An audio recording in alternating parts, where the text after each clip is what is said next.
সুপ্রিয় দর্শক, এখানে আমরা একটা বৃদ্ধ মহিলা দেখতে পাচ্ছি। অনেক রাত্রে পর্যন্ত তিনি বসে রয়েছে। তাকে কিছু সাহায্য দেওয়ার জন্য অনেক মানুষ সাহায্য করতেছেন এবং কি আমি যাব কিছুক্ষণ পর। তো আমার যতটুকু তৌফিক কুলায়, আল্লাহ তাআলা আমাকে যতটুকু তৌফিক দিচ্ছে আমি ততটুকু দেওয়ার চেষ্টা করব গোপনীয়ভাবে।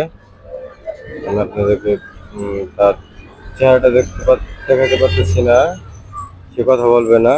সে হচ্ছে অনেকটাই বয়স্ক মানুষ।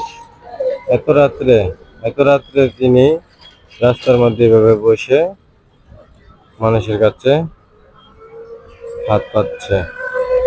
আল্লাহ তাআলা তাকে ভালো রেখুক। মশা মনে হয় কামড়াচ্ছে তাকে। আল্লাহ তাকে ভালো রাখুক, রিজিক দেখ। আমরা দোয়া করবো সবাই তার জন্য।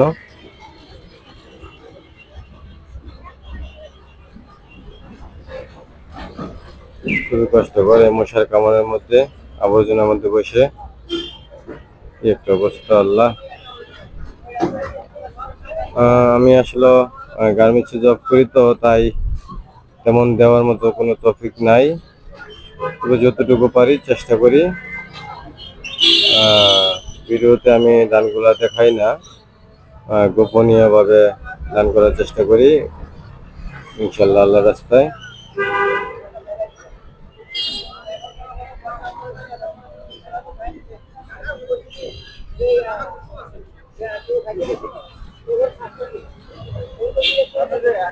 দু তিনজনে দিল দেখলাম।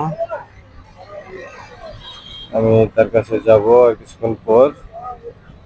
আমি প্রায় প্রায় ওনাকে এখানে দেখি।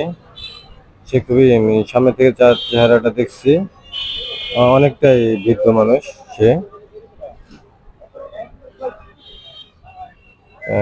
কথা বলার জন্য চেষ্টা করছিলাম, তিনি কথা বলতে চান না।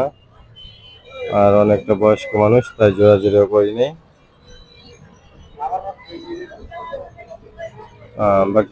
বাকি পর্বটা আপনাদেরকে আমি পরে দেখাবো।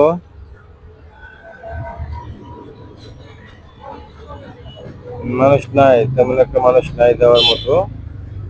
দু তিনজন মানুষ দিল, কিছু দেখলাম। যাক, যতটুকু দিচ্ছে আল্লাহর রহমতে যেন সে খেয়ে চলতে পারে। বয়স্ক মা বোনেরা যারা আছেন তারা এই জিনিসগুলো একটু ফলো করেন, যে বাপ মার সাথে বা স্বামীদের সাথে যারা এই ব্যবহার আচরণ একটু খারাপ করেন, বা বিশেষ করে ছেলেদের সঙ্গে যারা একটু খারাপ খারাপ আচরণ করেন, তারা একটু সতর্ক হয়ে যান যে এক সময় আপনাদেরও এরকম অবস্থান হতে পারে।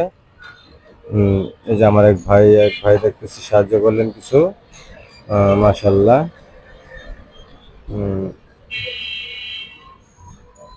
এই যে এই ভাইটা মনে হয় কিছু দিয়ে গেল, আলহামদুলিল্লাহ। লোকটাকে মশা কামড়াচ্ছে। যুবক ভাই বোনেরা, তাদেরকে আমি বলছি বিনীতভাবে যে আপনারা যৌবনকালে যতটুকু যে শক্তিটা খান, যে দেখেন যে আজকে তিনি মুরব্বী হওয়াতে হয়তো তার ছেলে সন্তান আছে, কিন্তু সে রাস্তায় বসে এত রাত্রে সে মানে মানুষের কাছ থেকে সাহায্যের হাত বাড়াইছে। কিন্তু বর্তমানে কিছু কিছু লোক আছে যে যৌবনকালে তারা সেটা মানতে চায় না। তো মা বোনেরা, আপনাদেরকে আমি বলি যে আসলে এক সময় আপনাদেরও অবস্থান এরকমটাই হবে। এক থেকে আপনারা সাবধান হয়ে যান। ছেলে সন্তানদেরকে মানুষ করার চেষ্টা করেন, যেন তার স্ত্রীরা বা তাদের আপনাদের ছেলের বউরা আপনাদেরকে এখানে না আসতে দেয়। সেজন্য আপনাদের কাছে আমার বলা যে ছেলেদেরকে আল্লাহ রাস্তা পাঠাবেন দয়া করে। আল্লাহ তাআলা যেন তাদেরকে হেদায়েত করেন। আমার মনে হয় যে আল্লাহর পথে দিলে ছেলে সন্তানকে অতটুকু আসতে হতো না। যেভাবে পারতো চেষ্টা করতো খাওয়ানোর জন্য। অনেক মানুষই গেল দেখলাম, কিন্তু বেশি একটা মানুষ দেখলাম না তাকে সাহায্য করার জন্য। 4-5 জন মানুষ সাহায্য করলো, দান করলো কিছু কিছু। তা আমরা এখন ভিডিওটি এখানে বন্ধ করব, বন্ধ করে তার কাছে যাব, যতটুকু পারি ইনশাল্লাহ গোপনে ভাবে আমি তাকে দেওয়ার চেষ্টা করব। আসলে অ্যাকচুয়ালি আমি গার্মেন্টসে চাকরি করি, তো আমার তেমন একটা ইনকাম নাই, সেই জন্য মোটা অঙ্কের কিছু দিতে পারবো না। আল্লাহর মধ্যে যতটুকু আল্লাহ তাল্লাহ রিজিক তার রাখছে ততটুকু চেষ্টা করব ইনশাল্লাহ। সবাই ভালো থাকবেন। আসসালামু আলাইকুম। আরেকটা ভাই এই যে একটা ভাই দিচ্ছে, আরেকজন ভাই দিল, আলহামদুলিল্লাহ, মাশাআল্লাহ। আল্লাহ তাআলা তাকে তার মনের আশা পূরণ করুক। আসলে আমার খুবই খারাপ লাগতেছে, কিন্তু কিছুই করার নেই, কারণ আমার অতটুকু সামর্থ্য নেই যে আমি ওনাকে বেশি একটা কিছু করতে পারবো।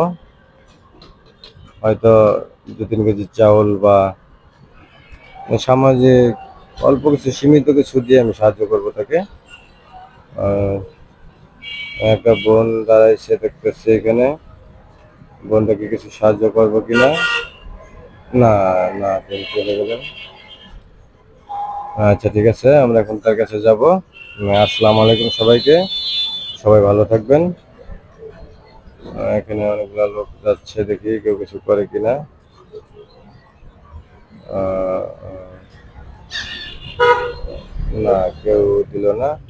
আচ্ছা, ঠিক আছে, সবাইকে ধন্যবাদ। আসসালামু আলাইকুম, সবাই ভালো থাকবেন।